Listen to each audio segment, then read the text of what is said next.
In April 2026, one port on the Arabian Sea handled around 11,000 shipping containers in a single month. That was more than Pakistan's entire transshipment volume for all of 2025, which came to 8,300. For 20 years, this port was treated as a failure. Some years, fewer than 20 ships docked there. Now look 170 kilometers west along the same coast. Same mountains, same water, a second deepwater port built for almost the same reason. That one was the one quietly moving cargo. Real trade, a working terminal, wheat and medicine reaching Afghanistan. This year, the two of them swapped places. One is Gwadar in Pakistan, built and run by China. The other is Chabahar in Iran, built and run by India. What happened to them in 2026 explains more about infrastructure than 20 years of announcements ever did. Both ports exist because of a problem their sponsors could not solve any other way. India's problem is land. Pakistan sits directly between India and Afghanistan, Central Asia, and everything beyond, and has denied India overland transit for decades. So, India went around it by sea. Ship goods to a port in Iran, west of Pakistan, then move them north overland. Chabahar is that bypass. China's problem is water. Around 80% of its crude oil imports pass through the Strait of Malacca, a choke point it does not control and could not defend in a conflict. In the first half of 2025 alone, China pulled 7.9 million barrels a day of crude through that strait, roughly half of everything moving through it. Please take a moment to subscribe and like the video. It really helps the channel. Beijing has worried about this since 2003, when Hu Jintao gave it a name, the Malacca Dilemma. Gwadar was meant to be the answer, a port on the Arabian Sea connected by road and rail to Kashgar in western China, so energy could reach the country without touching Malacca at all. Different weaknesses, same solution, and the geography pushed both to nearly the same place.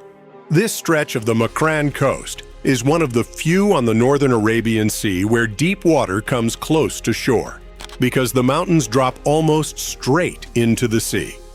That is why two rival powers ended up building deepwater ports within a 2-hour drive of each other. Gwadar today is 3 deepwater berths with a dredged channel depth of 14.5 meters. That number matters more than any strategy document. 14.5 meters takes ships up to about 50,000 deadweight tons. The largest container vessels afloat need 16 meters or more and carry roughly 4 times that cargo. Neo-Panamax and ultra-large container ships simply cannot call at Gwadar.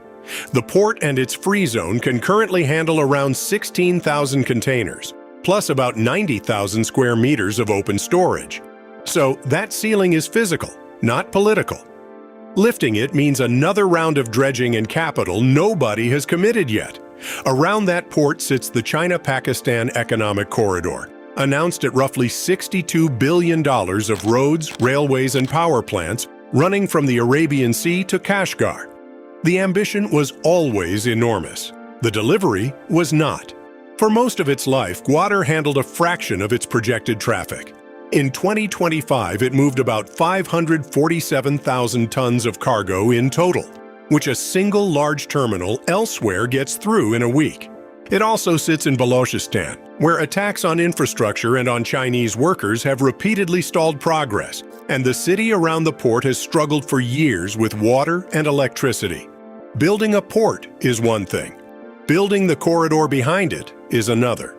India was about to learn the same lesson 170 kilometers west. Chabahar is smaller by design. India took over operations at the Shahid Beheshti terminal in December 2018, and in May 2024 signed a 10-year contract with Iran's Ports and Maritime Organization, committing $120 million for port equipment. The final payment went through in August 2025. Container throughput grew from about 6,000 a year to more than 90,000 in 2 years. Small numbers globally, but real cargo moving, including humanitarian shipments that could never have crossed Pakistan. The problem was always that a port is only as useful as what connects to it. That connection is the Chabahar to Zahedan Railway. 628 kilometers across some of the emptiest terrain in Iran, linking the port to the national rail network and through it to Central Asia. It is a serious build, 36 tunnels totaling 17 kilometers of bore, plus large bridges across the dry riverbeds of Sistan and Baluchistan. Track was first laid in November 2020. The 155 kilometers Zahedan to Kash section opened in 2022. Then it slowed. In October 2025, Iranian officials put the line at 84% complete and promised trains by March 2026. By late January 2026, the substructure was 96% finished, but track laying was only at 75%, and the date had moved again. Completion at the end of 2026, operations in June 2027. Until that line is done, everything leaving Chabahar still moves inland by road. Then came 2026, and both projects met a force neither had planned for. Disruption in the Strait of Hormuz sent cargo owners looking for anything outside it. Gwadar sits outside Hormuz. Almost overnight, a port that could not attract commercial traffic for 2 decades started filling. Around 11,000 containers in April alone. Roughly 200,000 tons of transit break bulk over 3 months, according to the chairman of the Chinese company that operates the port. On 24th May, a vessel carrying more than 53,000 tons of steel billets berthed, the largest single cargo operation in Gwadar's history. Utilization went from negligible to somewhere between 20 and 30%. Chabahar moved the other way. In September 2025, the United States revoked the sanctions exemption that had protected Indian operations at the port since 2018. After Indian lobbying, Washington extended cover only until April 26, 2026. When that date passed, India began arranging to hand its stake to an Iranian entity, with a clause returning control if sanctions are ever lifted. In August 2026, the Indian government told Parliament it was still working through the implications. 20 years of construction at Chabahar, unwound in 7 months by a rule change. 20 years of underperformance at Gwadar, reversed in 7 months by a crisis somewhere else. Neither had much to do with engineering. Both reversals are borrowed. Gwadar's traffic depends on how long Hormuz stays disrupted, on how the United States treats cargo transiting toward Iran, and on how fast Iran restores direct sea access. If those conditions ease, the cargo has no particular reason to stay, and the 14.5-meter channel guarantees the biggest ships were never coming anyway.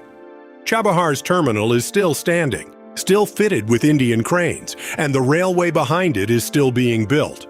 A sanctions decision can be reversed faster than a tunnel can be dug, which leaves the same question both ports have faced since the first survey vessel arrived.